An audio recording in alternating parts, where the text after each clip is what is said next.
Welcome. Thank you for coming. I appreciate it. All my favorites are in the room.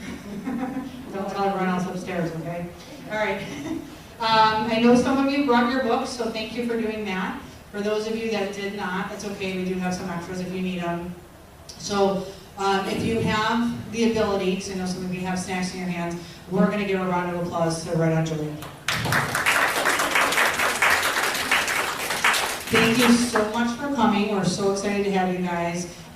This is a wonderful evening for all of us, and one of our first bigger events with the public inside. So you guys are lucky. Yes, yes. So you guys all have the little favors that we made. So please take those, and there'll be extra if you need some to take some home. And we're going to get started. I'm just going to pass the microphone down. Each author is going to give you a little bio about themselves, and then once we get through all the bios, we'll go back and they'll give you a little excerpt from their book or their story. All right? If you have questions, keep them to yourself.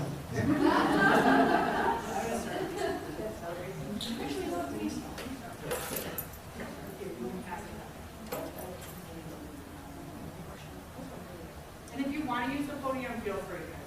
For intros, I think we'll speak. Yeah. Okay. Hi, my name is Denise Barron-Unland. I'm the features editor at the Herald News. I write and self-publish my fiction, and I'm a co-founder and co-leader of Right on Juliet, which celebrated our 10th anniversary in February, and we're real excited to be here with you tonight. Hi, my name is Maureen Blevins. I don't do as much writing as some of these people here who are very good, but I did design a couple of the covers of their anthologies. So I grew up in Joliet all my life. My mother has published the books, so I guess I take after her. Hi, my name is Dwayne Walton, and I'm a little awestruck because I've never really done it like this before. I'm usually back there manning the camera, but today I'm up here at a table with everybody. So this is a night of firsts for me. I'm one of the founding members of the group. I mostly write whatever's in my head, be it streams of consciousness or writing prompts involving stickers that I found or the mystery thriller that I've been working on for how many years has it been, Denise? Over 10. And I was out of it for a while, and now I'm starting to get back into it. So I'm very thankful to be here. Hi, my name is Colleen Robbins, and I've been a member since about 3 meetings after they started this whole thing. And I have a novel series. I live in Joliet. I have a novel series that's high fantasy, elves and dragons type of thing. I also write short stories. Some of you have picked up my, I sent on ahead Stories of a Sheltered Suburbanite, because I figured an awful lot of you would definitely understand the stories, whereas sometimes some of the younger people don't, because they haven't lived through it or they can't imagine the world being that way. And I've had something in every anthology that we've published along the way. And Colleen is also our proofreader for all of the anthologies. So if you see an error,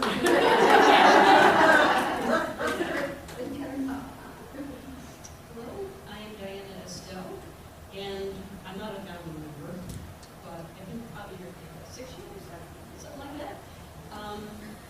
I write fantasy, and I have a book out right now called The Peace of the Fallen, and I have a piece in here, which I'll be sharing. Hello, my name is Holly Koo, and I've been with the group probably about 5 or 6 years. I write poetry mostly. I have some poetry collections that I publish, and I also publish a blog that I write on, and I'm really excited to be here. Thank you. My name is Sharon Haug. I'm a playwright and a poet, and I've written a novel called Carrots Will Not Absolve You. Yeah, I know that I have something in the 2017 anthology, so I guess I've been around since then. Hi there, my name is Jim Pressler, and in life I am an economist of all things. But for the past 20 years I've been creatively writing about whatever the opposite of economics is. And in turn I published a book in that way. I have several submissions in past anthologies, and I'm a member of a few other local groups around here as well. So if you're looking for a group and you can't make it to Joliet, I'm sure one's close by. Thank you for coming. Hello everybody, my name is Todd Hogan. I grew up in Joliet, the oldest of 10 children. So I was a Catholic family. We went to St. Jude's Church, not too far from here. High school, I went to Joliet West High School, and then I went to Notre Dame for college, and then law school in Arkansas. So for a while I was a lawyer practicing, doing things, and then traveling all over the country to monitor other lawyers or their cases. But any place I went, I was still involved in reading and in writing. And I've been with the group 5 years, ever since I moved back to Joliet. And I'm anxious to hear from you what your favorite kind of books are or authors.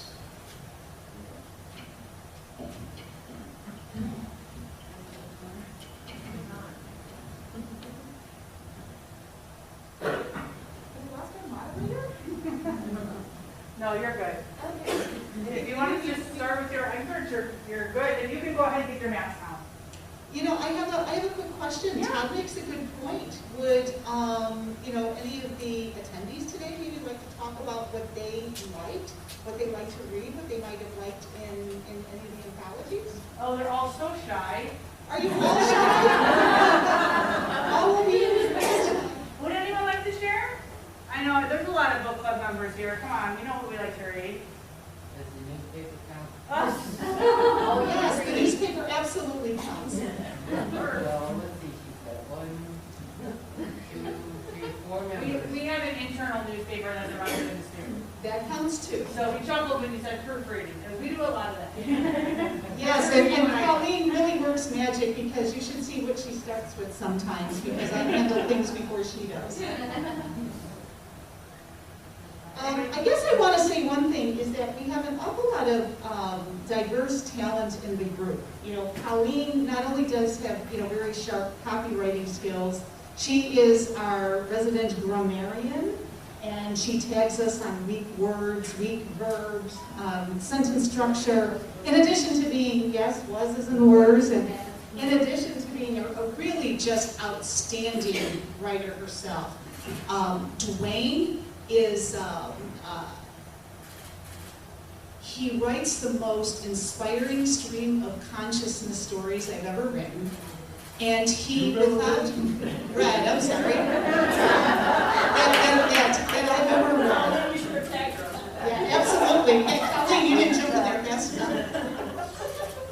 And without fail, anytime we do any sort of an event, an open mic, or if any individual person does a presentation, Dwayne is right there recording that for posterity and putting it up on his YouTube page. And he never has to be asked, he just does it. Maureen is also a very talented writer. She is more of a visual artist, and she did the covers of the 2 anthologies that we have here, the Cheetah one and the 2020. But she also attends the group as a writer.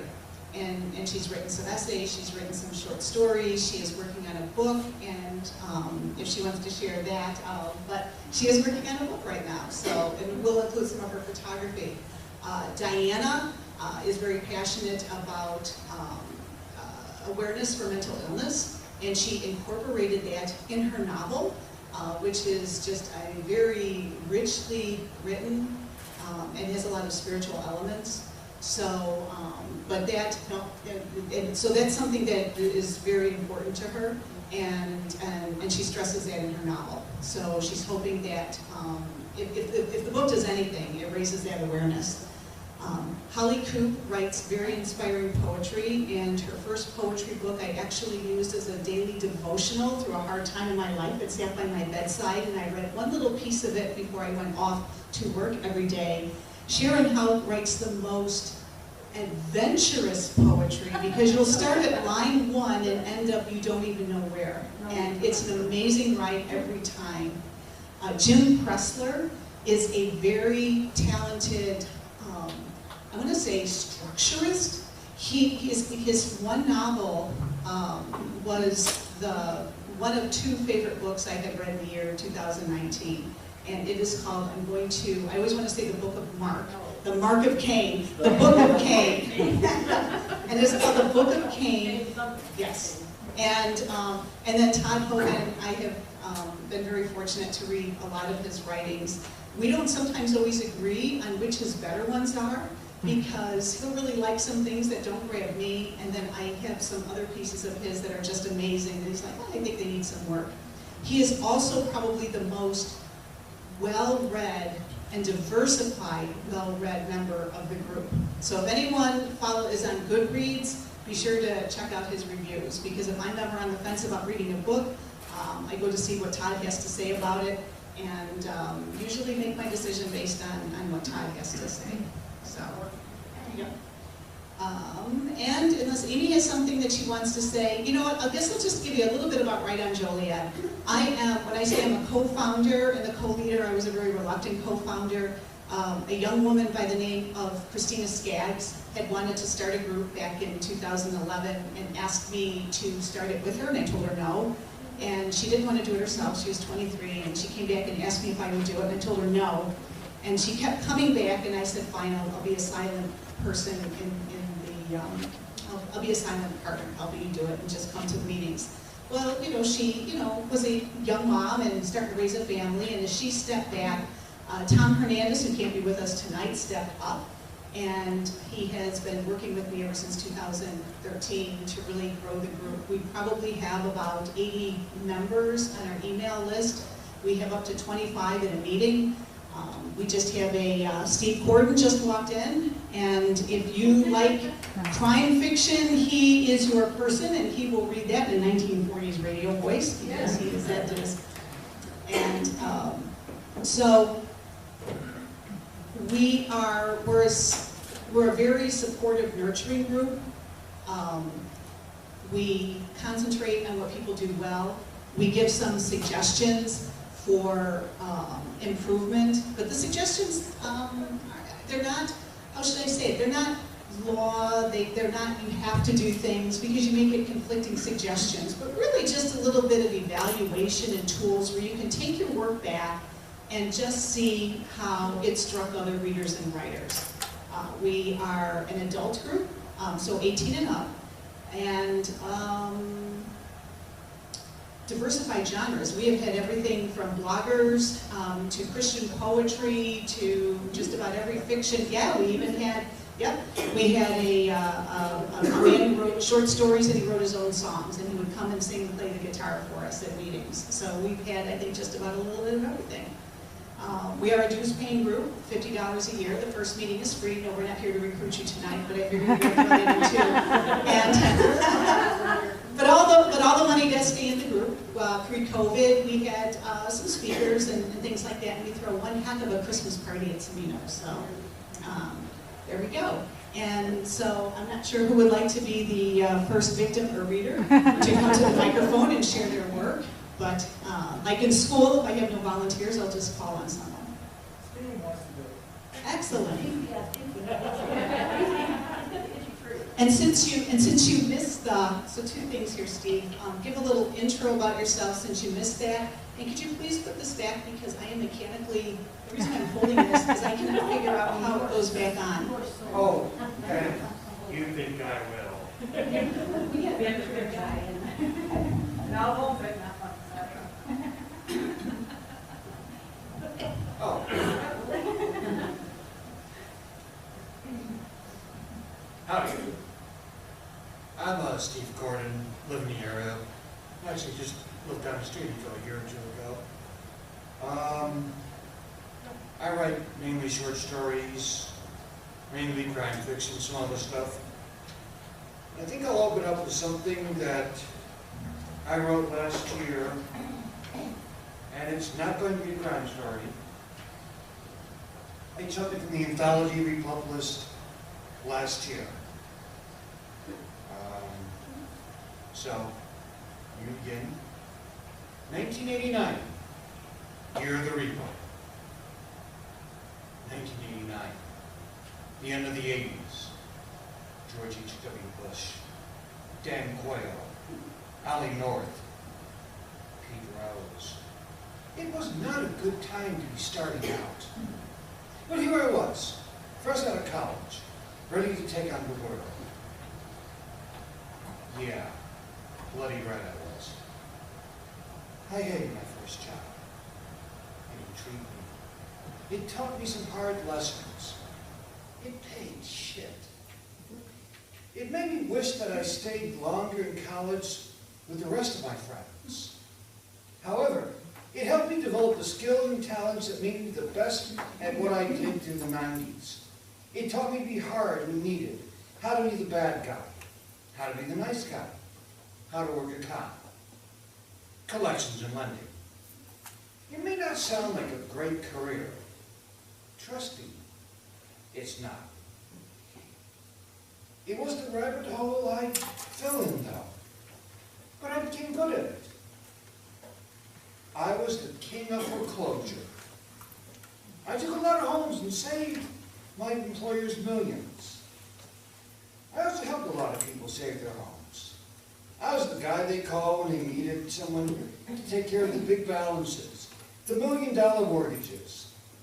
When they needed some black magic, I was Sauron, Lord Voldemort, the Dark Lord of the goddamn Sith. Okay, really, I was Gargano from the Smurfs. Still, all great things have humble beginnings. And being an assistant branch manager at Fidelity Finance is about as humble a beginning as there is. We made car loans and home improvement loans. Our customers had prior credit issues and could not get financing elsewhere. Mostly blue-collar workers with little education. Poor people, white and black. We charge credit premium for our loan, 36% for a car loan. Like I said, 1989 was not a good year to start out with. So there I was, an assistant branch manager at a two-bit finance company, the granddaddy of the payday loan scams we have today. Some have asked, and I can't blame them, how did I become an assistant manager right out the gate? Did they recognize my brilliance, my sound business acumen, my drive and ambition? No, nobody wanted the job. Plus, it was all I could do besides telemarketing. Did I mention it was 1989? George H.W. Bush was president. The job was a joke. Our branch had the worst numbers of the whole company. My boss was a tool who made awful loan decisions. The other branches made up songs about us. Do any of you remember Love Shack by the B-52s? You see show of hands. Oh, thank God, this is not all the crowd. Love Shack, baby, Lone Shack, Lone Shack, baby, Lone Shack, Lone Shack, baby, that's where the loans are at. I helped my manager close loans and oversaw the collection of delinquent payments.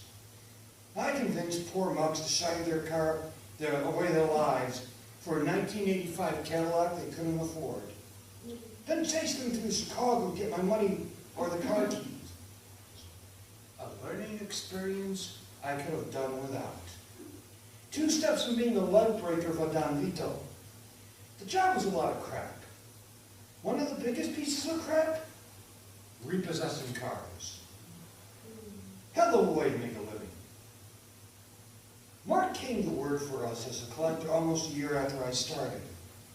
By this time I got a handle on the job. I knew enough to know I needed to get out. A few people worked under me previously. They usually lasted a month before deciding flipping walkers was better. Mark was different. A little older, with a little college, and a lot more street smarts than me. He was a recovering alcoholic, all around a good guy, and second only to me in the wisecrack department. We hit it off well. We were the Laurel and Hardy of Fidelity Finance, Scrooge and Marley, Martin and Lewis, Pinky and the Brain. Mark had a hard-on for repossessing Pontiac Fieros. He helped us repossess 5 of them in the time he worked there. A low-riding two-door sports coupe, the Fiero at least looked cool. General Motors lost $2,000 in each one some sucker bought. The engine was not made for a sports car and intended to throw a rod after a year.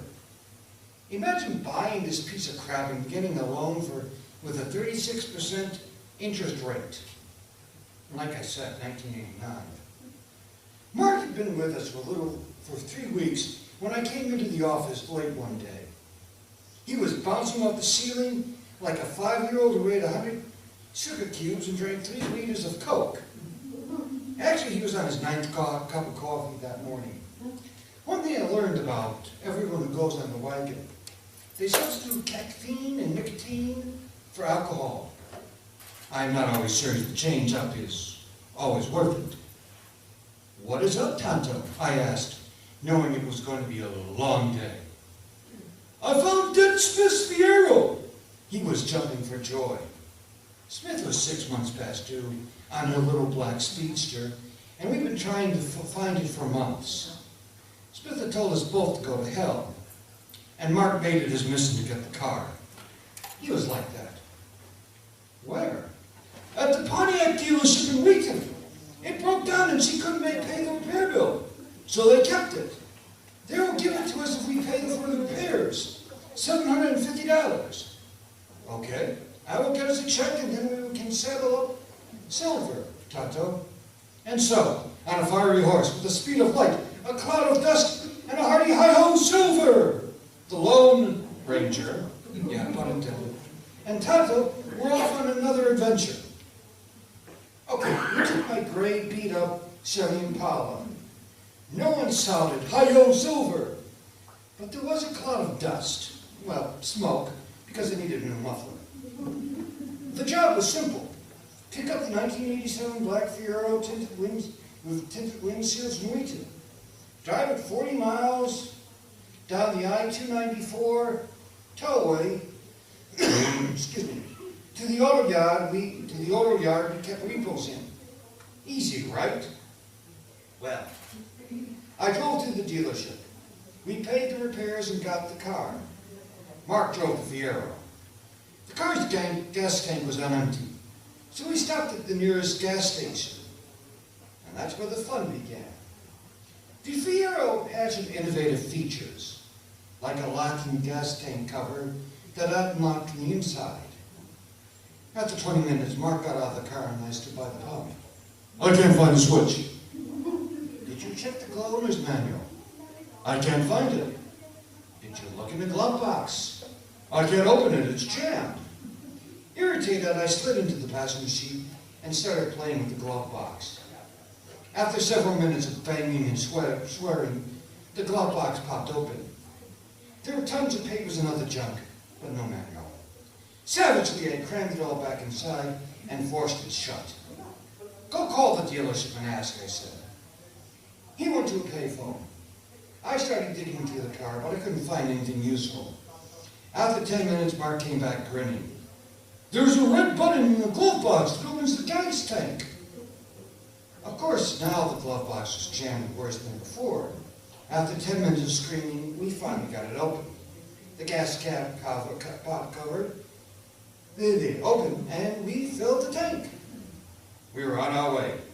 Mark drove the Fiero like a madman, like Speed Racer, like Mario Andretti, like Batman in the Batmobile. He always wanted to race a sports car. The Fiero was as close as he was ever going to get. He roared ahead of me out of sight. I got off the 294 at the 127th Street and Cicero exit. assuming Mark got off as well. There was a black Fiero ahead of me, turning the wrong way. Where is he going? I wondered aloud, and followed him. Excuse me. This was odd. He knew where the auto yard was. After a few blocks, it became obvious he was not headed to the auto yard. I tried to pull next to him and call him out. Mark, what are you doing? I couldn't see through the tinted glass. Suddenly, he hit the accelerator and zipped away from me. I don't believe this shit. He is going for a joyride. The boss is going to kill us. I did the only thing I could think of. I hit the gas and started honking the horn. Picture it. A black Pontiac Fiero doing 80, zipping in and out of traffic through the suburbs of Chicago, followed by an old gray 70 Impala doing 70, honking the horn at the other car. It was a poor man's version of Miami Vice, the streets of San Francisco, the Fast and the Furious. Believe it or not, we didn't get hurt or kill someone. I finally lost the Fiero around 65th Street and Harlem Avenue, roughly 100 blocks and 6 suburbs away from where we were supposed to drop it off. I pulled over to a payphone to call the boss, Marge. I was pissed. This idiot was going to get us fired. I always secretly thought Mark was a little screwy, a little wild, but this was too much. Marge, Steve, I decided just to tell them the truth. That was a novel experience for both of us. I don't know what the hell Mark was thinking, but he took the Fiero for a joyride. I lost him and I don't know where he went. What are you talking about? Marge sounded bewildered. He has been waiting for you at this auto yard. Stunned, I called the auto yard. I asked him to put Mark on the phone. And after a few minutes, Mark's cheerful voice came on the line. Did you get lost? I've been on a high-speed chase to the south suburbs of Chicago, following the wrong black Fiero. Oh, God. 1989. As I drove to the auto yard, many thoughts raced through my mind. What were the chances of there being 2 black Fieros in that exit at the same time? How did I make this mistake? What was the other person in Fiero thinking? They must have been terrified. Did they call police? I drove slowly, scanning the area for police cruisers, hoping they wouldn't stop me. I pulled into the auto yard. Mark reclined under the hood of the repossessed Fiero, a smug look in his face. I parked and got out. He jumped off the hood.